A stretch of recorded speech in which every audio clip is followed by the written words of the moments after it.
everyone, welcome back to the channel. In a previous video, I talked about value, one of the three elements of color. That was the starting point of my gouache coloring tutorials. If you missed it, you can click the tag on the top left to check it out. Do you ever sit down to paint and just can't decide what colors to use? The secret is understanding hue. Once you get how hue works, your paintings will instantly feel more harmonious and alive. Today, we'll start with a single color and practice shifting it to different hues and tones. By the end, you have a solid grasp of what hue really means and a finished painting too. While I was preparing this tutorial on hue, I also took a Skillshare class that really inspired me. Skillshare, who's sponsoring today's video, is an online learning platform with thousands of creative classes. The one I found especially helpful was palette hunting, finding and crafting impactful color palettes. It showed me how to build color palettes that feel intentional and expressive. Something that connects perfectly with what we are learning about hue today. What I liked is that the class encourages you to create your own palette as you go. So you're not just learning passively, you are experimenting. And that gave me fresh ideas I could apply directly to this painting. What I love about Skillshare is that it feels like a creative playground. Whether you want to explore new painting techniques, storytelling through illustration, or even animation basics, there's always a class waiting for you. If you'd like to try it, the first 500 people to use my link in the description or scan the QR code will receive a 1-month free trial of Skillshare. Get started today. Alright, now let's get back to hue. What is hue? As we mentioned last time, color has three elements: hue, value, chroma. So what exactly is hue? Put simply, hue is the type or name of a color, like red, yellow, green, blue, or purple. For example, red and green are totally different hues, but light red and dark red, that's just a change in value or chroma, not hue. On the color wheel, hues follow this sequence: red, orange, yellow, green, cyan, blue, violet, back to red. The most straightforward way to shift a hue is to mix in another color. For example, if you add a bit of red to yellow, the hue shifts toward orange and feels warmer. If you add a bit of blue instead, the hue shifts toward green and feels cooler. That's the basic idea behind warm and cool shifts in hue. Why hue matters? Hue shifts play a really important role in painting. They don't just change the type of color you see. They also affect the mood and atmosphere of your work. You can use hue shifts to build a sense of form. For example, use warmer hues on the lit side of an object and cooler hues on the shadow side. You can also use them to create atmosphere, like using warmer hues for a sunset scene and cooler hues for moonlit night. By intentionally shifting hues, you can make your colors feel more unified and avoid having them look flat or out of place. You can find brilliant uses of warm-cool contrast in many masterworks. Take Monet's The Magpie for example. The snow in sunlight picks up warm yellow tones, while the shadows shift into blues and violets. That warm-cool contrast makes the winter light feel even warmer. Or consider Monet's Haystacks, where he painted the same subject under different times of day and lighting. Each painting explores subtle variations of hue, showing how color shifts can completely transform a scene. Next time you visit an impressionist gallery, try looking at the paintings through the lens of warm, cool contrast. You will notice so many hidden layers of color.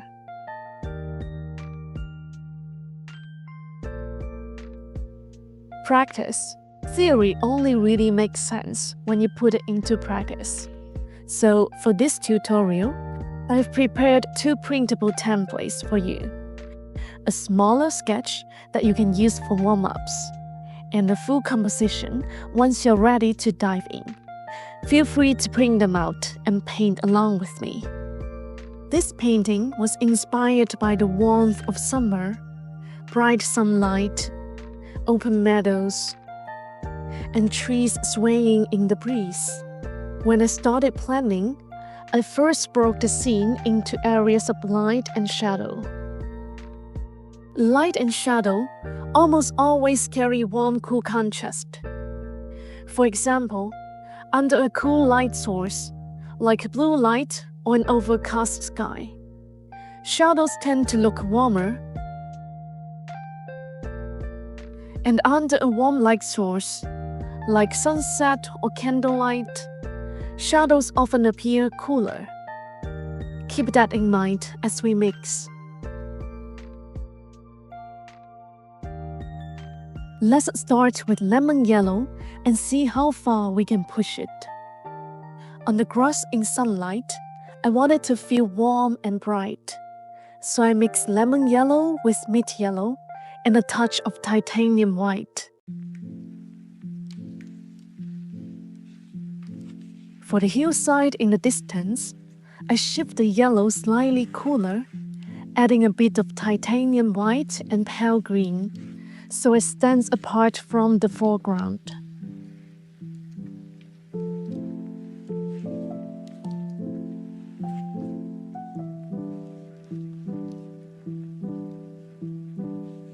The grass in shadow needs a cooler green, so I mixed lemon yellow with Prussian blue and pale green.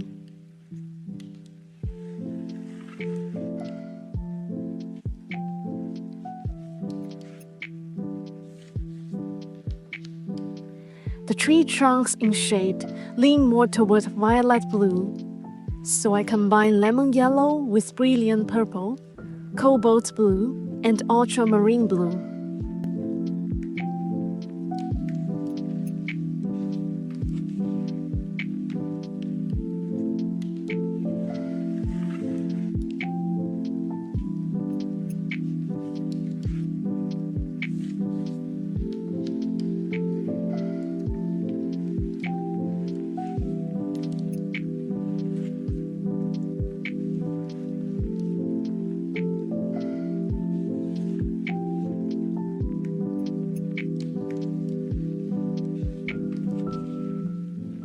And for the branches, I just take some of those greens we mixed earlier and tweak them with a bit of extra yellow for variety.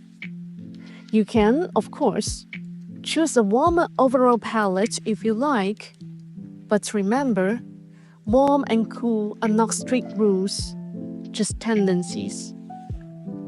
Shadows are affected not only by the main light, but also by reflected light and the object's own color. When in doubt, follow these common tendencies. It will guide your mixing choices. Now, let's take the colors from our little color study and bring them into the full painting. For the first layer, I like to use just a small amount of gouache to block in the overall color mood.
After that, I usually start refining the character. The colors here are pretty simple. For the hair, I mix titanium white, lemon yellow, and a bit of Prussian blue. For the skin tone, it's titanium white with yellow ochre.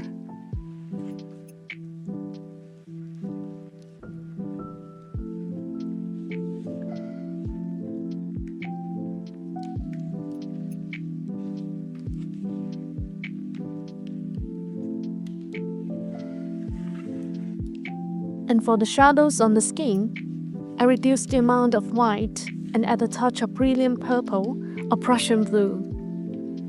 The highlights on the clothing lean warm, so I use mid yellow with titanium white. For the shadows on the clothes, I shape the same mix cooler by adding some blue or green. Someone once asked me, how do you make a color darker while mixing? The answer lies in complementary colors: red and green, yellow and purple, blue and orange. For example, if I want a darker green, I add a bit of red. Depending on the shade of green and the type of red you add, you get different results. This really enriches your palette. You can try the same principle with yellow and purple, or blue and orange. If you look at my palette, you'll see that none of the colors in the painting exist on their own. Most of them are derived from other mixes.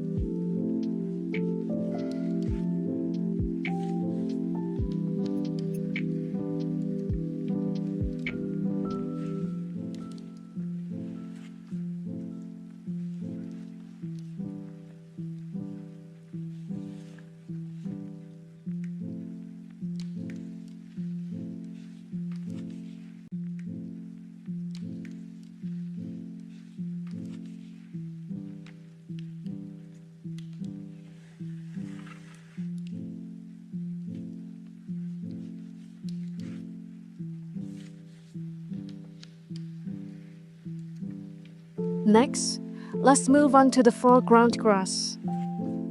For the sunlit areas, I want them to feel warm, so I mix lemon yellow, mid yellow, and a touch of titanium white.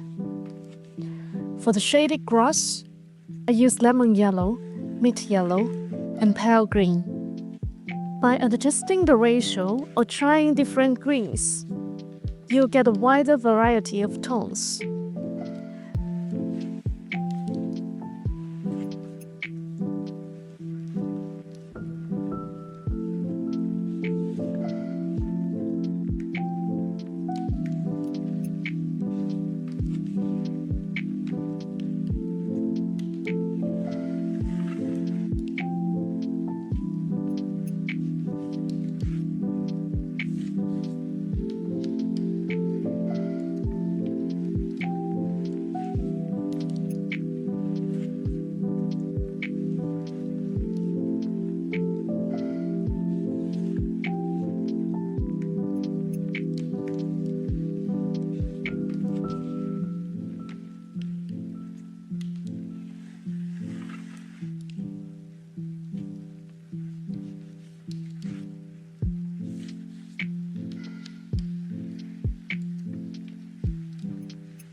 Let's paint the tree trunks, which take up a large portion of the composition.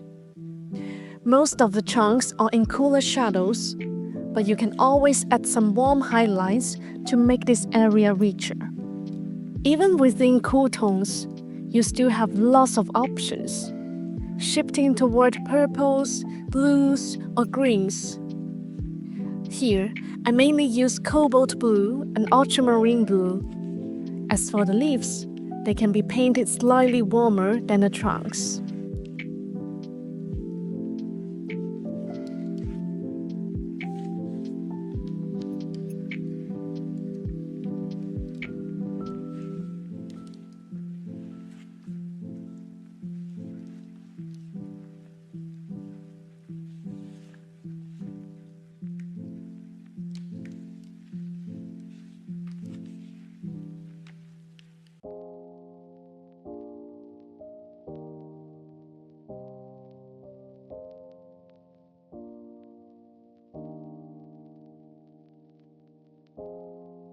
Now, for the hillside in the distance.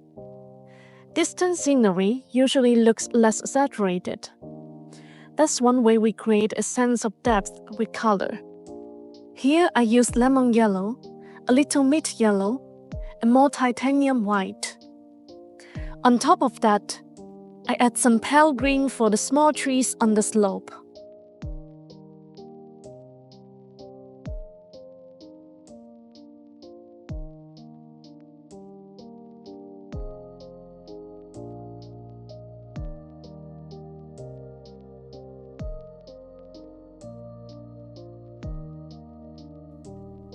Remember what I said earlier? Warm and cool are always relative. Compared to the warm solid grass, the leaves look cooler. But compared to the bluish-purple trunks, the leaves actually feel warmer. All you need to do is light up your colors along this warm-cool scale, and everything will fall into place.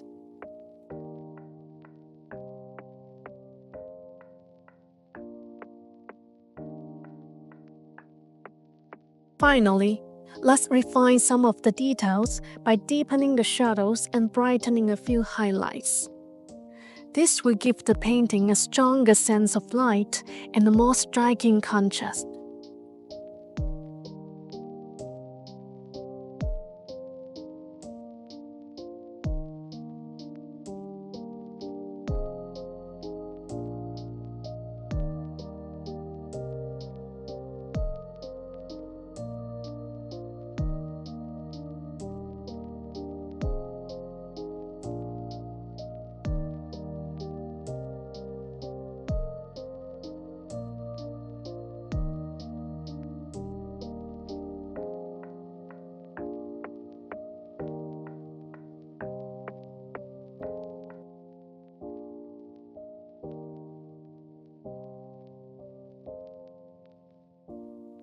And that's our painting for today. I hope you painted along and saw for yourself how hue and warm cool contrast can completely transform a piece. Once you understand hue, mixing colors stops being frustrating. It becomes a way to tell stories, set the mood, and make your paintings more harmonious and alive. If you enjoyed this tutorial, don't forget to like, subscribe, and share your painting or color mixing experiments in the comments. Who knows, your approach might inspire the next video. See you next time!